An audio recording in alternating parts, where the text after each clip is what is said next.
What game can I review? I need to find something fast before the deadline. Something underrated. Wait a minute. The Caligula Effect. I've heard a couple things about this game. Oh, I don't see why not.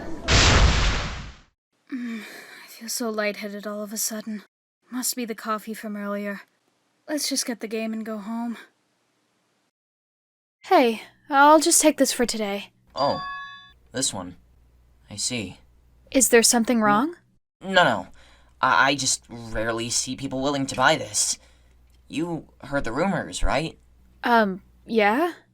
Alright then. I'll just tell you this.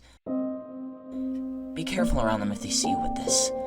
I've heard many tales of what happened when they found someone with this game. So, treat this as a heads up. Okay then. Thanks, I guess. I'll just be on my way out. What could he mean by all that? Who's there? Ow! What the heck? I should hide somewhere. I think I lost him. The Caligula Effect is a game I heard a lot of interesting things about, mainly from the general public. Many complain the story is bad, the characters are bland, it's just a rip-off game that totally doesn't have a review on this channel.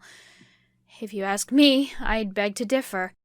There's a couple of things I have to say about this game. Why don't we check them out? This is Akari reviewing the Caligula Effect.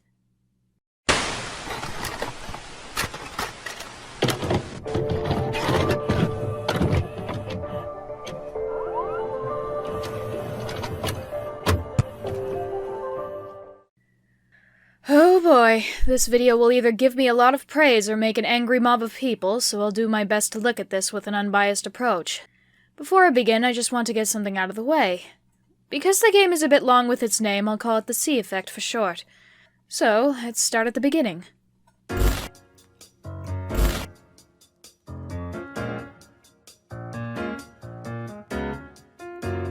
The C Effect is a JRPG developed by Akari for the PlayStation Vita, published by Furyu in Japan in June 2016, and released by Atlus. It was soon to be released to the West at around 2017 and published by NIS America. The game received a remake about a year later named The Caligula Effect Overdose.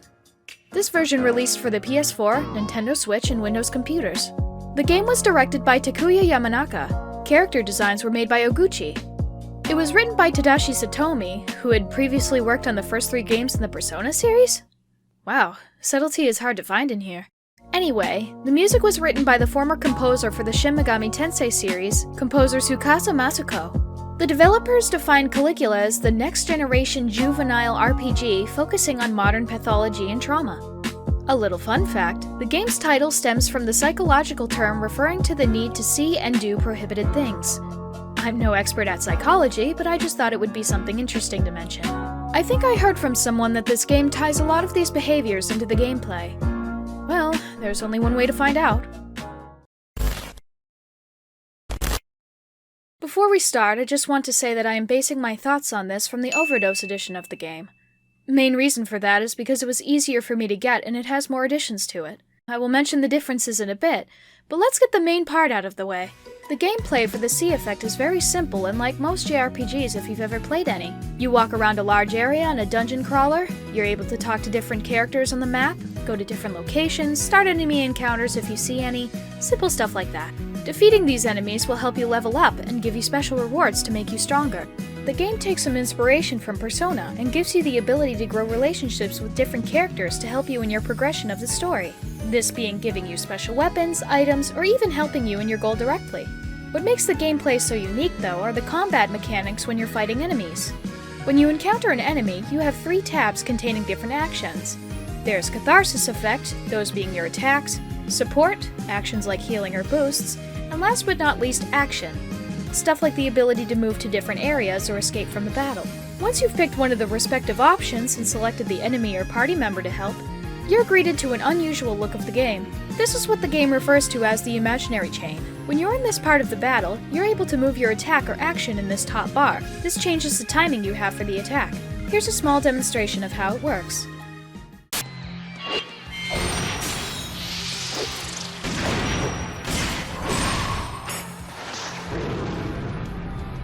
Your goal is to use this mechanic along with your other party members, if you have any of course, to make combos and very powerful attacks. Each character that you unlock, only counting the story-driven ones, have different skills and movesets. For example, Katona uses a bow. This can be useful for long-range attacks, while Shoko uses a revolver-like gun to shoot enemies launched in the air. A good amount of characters use melee weapons, like Susanna wielding a spear, and Kotaro going as far as using boxing gloves. Well, they're not exactly that, but he can punch with them. The different combinations you can do with the enemies using the imaginary chain are endless. This may sound like the game's super easy to win, but the enemies do have the ability to do unexpected attacks. So relying on this wouldn't be something I would recommend 100% of the time. Not only that, the music in this game is actually really good. The soundtrack goes for many different genres, ranging from classical to electric and even J-pop. Would I say the songs here are as good as TMS's soundtrack? Some. There are a couple I didn't enjoy as much, but it all depends on your personal tastes. Fun fact, when you're walking around with a specific song, it often plays the instrumental, but once you encounter an enemy, the vocals play. It's small details like those that I love to appreciate. I should also bring up the art style used here. It's alright. I don't have much to say. Designs, UI, and animations feel like what I would see in a Persona game. A lot of people do see this as a major criticism, which I will get into detail in a bit, but I personally like this choice for the art direction. It's both familiar yet new at the same time. But that's not everything gameplay has to offer. I forgot to mention the side quests, or trauma quests as the game calls them. Trauma quests are when you talk to one of the students who show a number specifying their level. If you talk to them, they'll tell you something about themselves and it will increase your relations with them. If you get them to level 3, you're able to talk about the problems they're having. These problems range around loneliness to acting kind only for recognition. Yeah, this game can be pretty dark if you look into it deeply, but we'll get to that in the story section. If you talk to them and decide to help them, you get assigned that specific task for them. Some may ask to give them a specific skill, talking to someone they know, or even finish a trauma quest from someone. There are a lot of repeated concepts throughout these trauma quests, but it's to be expected when you have over 500 different characters to help. Yes, there's over 500 different characters you can help. There are two main ways to know about them and know their issues. You can check the casualty link, an overall view of every student in the respective classes, or you can check your in-game phone that helps communicate with them, meet them at the entrance, and see their profiles, which is really helpful. I'll be really honest with you. I did play this game before even thinking of making this video, and I just have to say it because it's so stupid but funny. Spoilers for the C effect are going to appear, so skip to this timestamp if you plan on playing the game for yourself. Okay, so I was done talking to my Go Home Club members, and what I had to do next was talk to the musicians to see how they're doing, leave and choose to go with them to the school as Lucid. But because I was an idiot, or the game wasn't implying it, I was stuck with nothing happening. So I thought I had to do all the trauma quests to finish the game. I ended up solving like almost 80 trauma quests. Don't worry though, I did eventually find out how to progress the story myself, and was already at level 40 when all of the enemies were 20 at most. It was so sad, but funny to be honest. Just thought I'd mention that for you C Effect fans. And welcome back for those who made it past the spoiler. We have one last thing to talk about in terms of gameplay, that being the additions to Overdose. As a brief summary, they added a female protagonist route that lets you go into new areas. It also added the choice to go with a different cast. I'll get to that part in the story section. More endings. Yes, that game overall has multiple endings. New characters that can be playable, bug fixes, and graphical updates. I overall like these changes. I may have not played the PS Vita version, but it seems like a lot of people who did are glad to have had these changes. But I think that's everything for gameplay. Why don't we start on the story? I have a lot to talk about.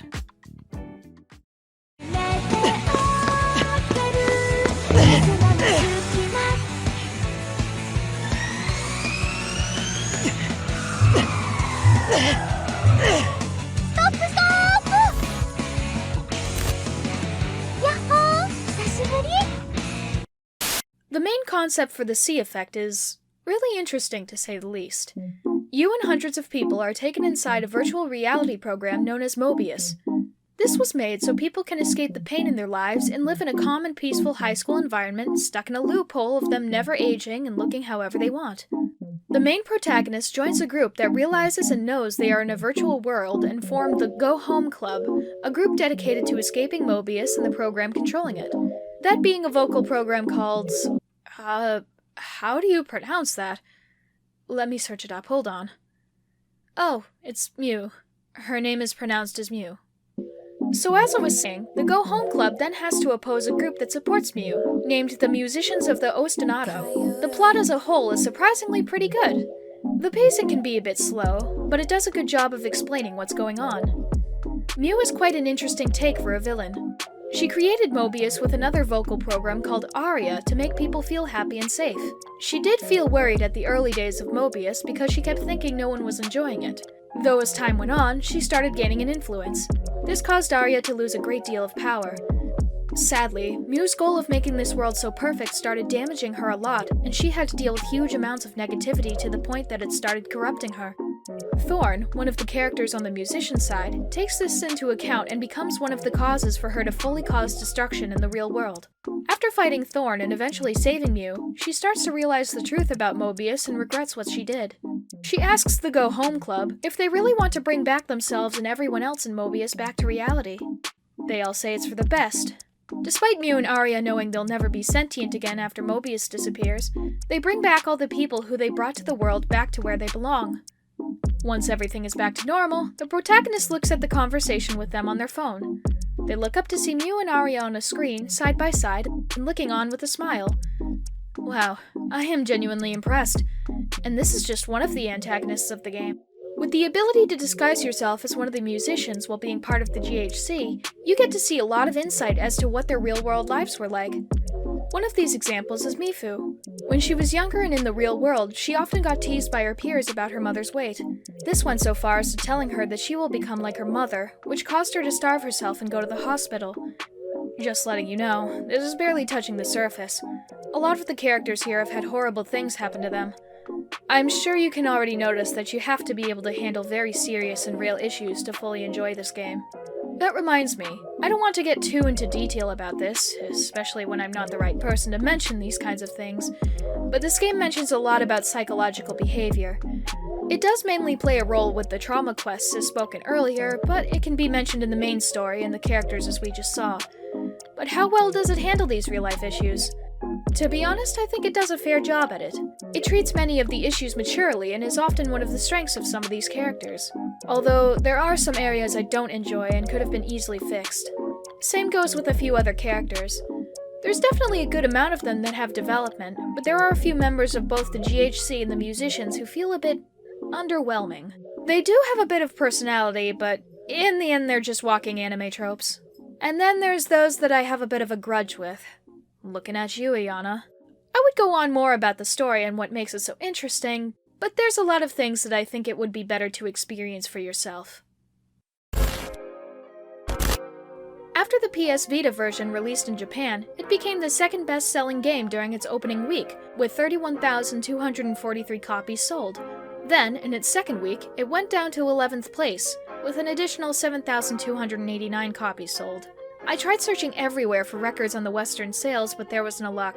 This only applies for the Vita's sales, so it's pretty impressive for a game that was released as an exclusive, despite not many people having one.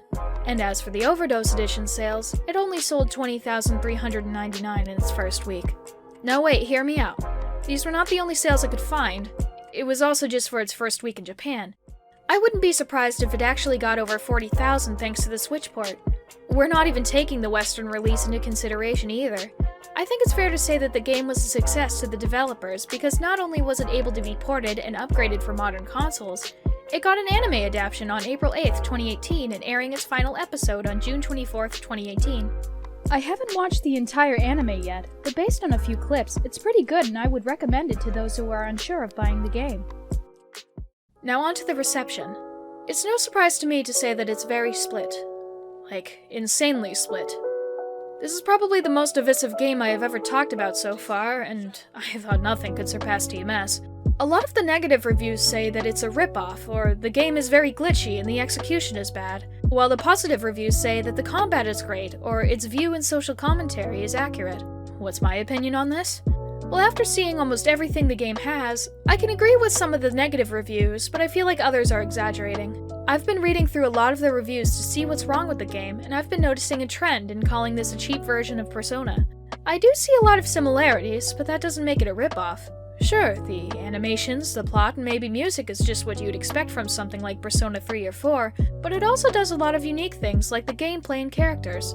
After all, the game was made by a couple of former or current Atlus members, so I wouldn't be too surprised about this. Something should be called a ripoff when it's very obvious about it and doesn't even try to hide it. Though I am aware of its other issues as well. The game can be tedious and repetitive, but it still knows what it's doing and tries its best to perform with what it could. The Caligula Effect is a very interesting game in my opinion. It's not the greatest game that I've ever played, but it certainly does things that I wouldn't expect from its reputation being very mixed. The story, music, characters, and gameplay truly make this an experience I would really suggest. It just goes to show both in its story and existence that no matter what, we will always make mistakes. We can't stop it, but we can always learn from them and become better at what we do. I think it's fair to say this game isn't as bad as I thought it would be. Now, if you excuse me, I'll see if whoever attacked me is still there. I think he left. I guess my arguments caused it to leave or something. Whatever the case may be, I hope you all enjoyed today's production. It was really fun to share my thoughts on this game and see what it had to offer. Until next time, this is Akari from Nintendo.